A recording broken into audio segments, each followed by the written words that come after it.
This is the story of Roberto Baggio, the man they call the Divine Ponytail. A serious bagsman who used to do damage alongside some of the greatest strikers in Serie A history. No matter where he received the ball, he'd find a way to leave defenders breakdancing like that girl from Australia at the Olympics. The only way to stop this man is to drag him down by force, literally. Unfortunately for you, you can hack him down and he'll just get right back up and bag the free kick like it's nothing. Despite the heartbreak of USA '94, he went on to play for and be loved by the three biggest teams in Italy, picking up a Ballon d'Or along the way. For someone who played just behind the striker or even as a number 10, he had a solid goal ratio throughout his 22-year career. Most of you just know him for having a media icon card or, if you're a little older, the Roberto Baggio magical kicks game. So today's lesson is going to show you how good he was from his Vicenza days in the 80s all the way to Brescia in the 2000s. So grab your pen and paper, let's tuck in.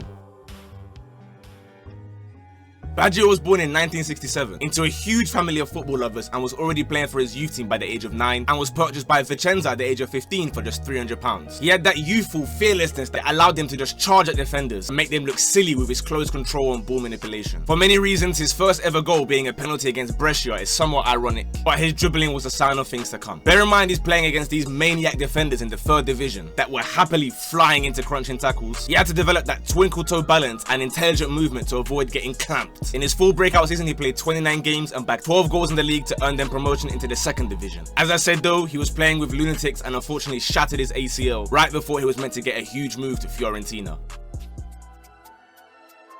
His talent was so undeniable that Fiorentina still paid $1.5 million for him in 1985, knowing full well that he wouldn't be able to play a single game that season. In his 5 years at the club, he repaid them back tenfold, with his first goal coming as a free kick against Diego Maradona's title-winning Napoli side. Once again, he was dribbling past 2, 3, 4 men at a time like it was easy, except this was in a league that was widely regarded as the home of the greatest defenders on the planet. His range of goals along with his passion and energy endeared him to the Viola Ultras. Even the way he'd finesse from outside the box at any angle left them in awe. His goals helped them to UEFA Cup spot, but they'd end up losing in the final to Juventus. Again, funny coincidence given what happens later. Each year he'd bag more and more, now scoring 15 and then 17 to put him only behind Van Basten in the race for the Capocannoniere. It's because of his exploits here that he got a call up for the Italia '90 World Cup, and he once again repaid his manager's faith by scoring the literal goal of the tournament. Again, the numbers merchants will say he only scored 2 out of his 5 appearances, but the stats don't tell you that he had a goal incorrectly disallowed for offside against Ireland and a free kick goal that the ref asked to be retaken indirectly. They ended up with the 3rd place medal and Baggio's name was now global. After 55 goals in 136 games, Fiorentina were at risk of losing their superstar.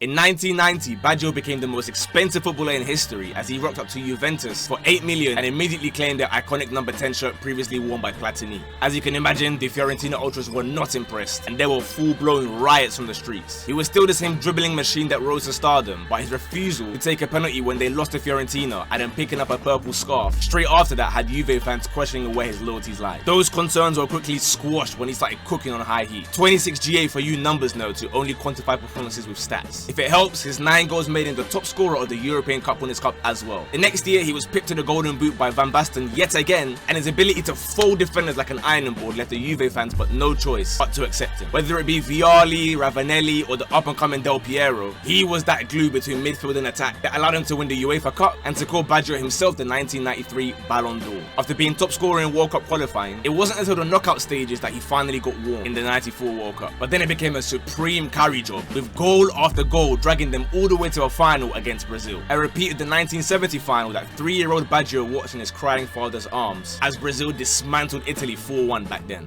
He told his dad not to cry and promised him that one day he'll deliver a World Cup just for him. And now 24 years later in a penalty shootout, he was his country's last hope. A man who was usually so deadly from the spot missed the target completely and Italy had lost again, leaving Baggio standing there, spirit crushed in defeat with sadness in his eyes. He was unable to fulfill his promise. That's why they call him the man who died standing. Back at club level, he struggled to get his mentals back and injuries continued to haunt him, but when he finally got back into the squad, he dragged them to a League and Cup double in 1995.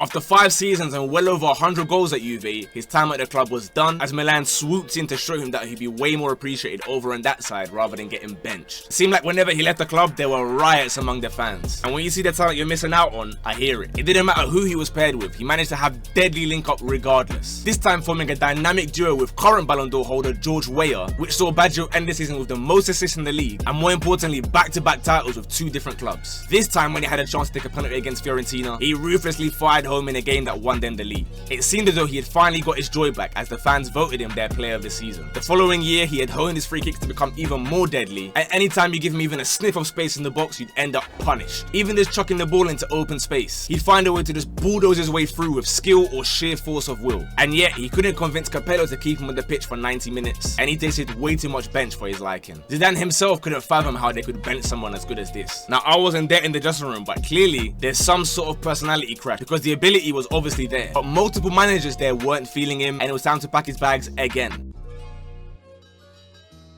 In 1997, he pulled up to Bologna with the aim of being their hero that saves them from relegation. And it's fair to say he achieved that in style. He hit a new PB of 22 league goals and got them qualified for the UEFA Intertoto Cup back then. You may look at these goals and think, hold on, he's becoming a bit of a penalty merchant here. But almost every single time, it's him being brought down after yet another bit of amazing footwork. Look at the way he draws defenders towards him and then puts it through the legs to say, yeah, see you later, G. For as silky as he was, he had serious dog in him as well. Constantly hassling defenders so he could collect his goals by hook or by crook. Defenders didn't know whether to step up and get tight or drop deep and still get packed in. After a long spell out of the national team, he was back for the 1998 World Cup to continue creating chances like a machine, this time assisting Vieri. He stepped up for a penalty after the disaster of 4 years ago and became the first Italian to score at 3 different World Cups. He also scored the winner against Austria, but still wasn't a guaranteed starter because the coach refused to start him and Del Piero together. And as a result, they were sent home by France, although Baggio did bag his pen in the shootout this time.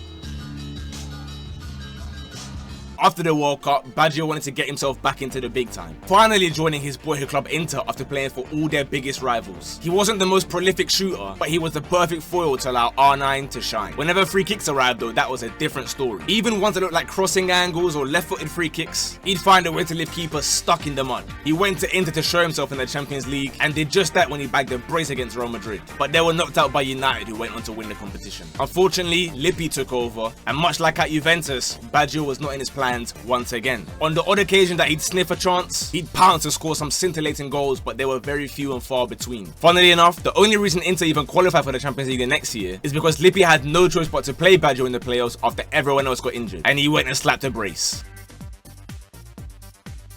Baggio understandably wasn't keen to renew and joined newly promoted Brescia in 2000. Even though he was in his 30s now, he was bagging double-digit league goals for every season in his 4-year stay there. Forget the free kicks that had now become his trademark, bro was even scoring direct corners now. He reached the landmark of 200 Serie A goals and his 300th career goal despite not being selected for the 2002 World Cup. After carrying them on his back to their record-high Serie A finish with some remarkable goals, he played his final game in 2004 at the San Siro and left with a standing ovation from his fans that had loved him years earlier. So yeah, he may not have scored 7 billion goals, but 291 goals in 643 appearances for a man whose primary task was to facilitate the pure strikers ahead of him is a highly respectable amount, and his ability to continuously bounce back from setbacks has to be admired. His ponytail, not so much, but I guess back in them days that's what brothers were rating, so I'll let him land because he was so cold at football. This is a player whose contribution cannot be quantified by purely just counting goals and assists on Wikipedia, so hopefully you guys have seen his ability in this video. If you did learn something, leave a like, comment what players you want to see history lessons on next. I'm trying my hardest to be consistent with these every Monday, but it ain't easy, so please subscribe. Class dismissed.